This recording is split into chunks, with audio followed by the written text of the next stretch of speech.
Welcome to the Rim Break Rodeo. We hope this video helps. You start by confirming prerequisites and taking the first actionable steps.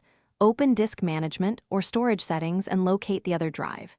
You should check SMART status and verify free space so you know the drive's reliability and capacity.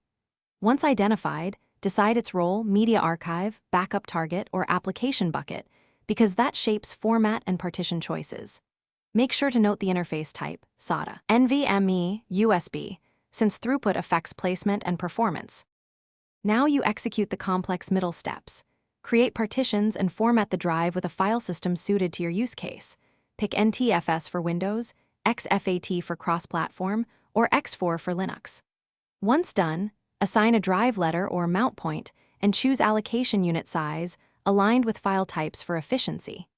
Make sure to enable trim for SSDs and adjust indexing or file system journaling to balance speed with safety, because these settings directly affect long-term performance and reliability. Finish by moving data and integrating the drive into daily use.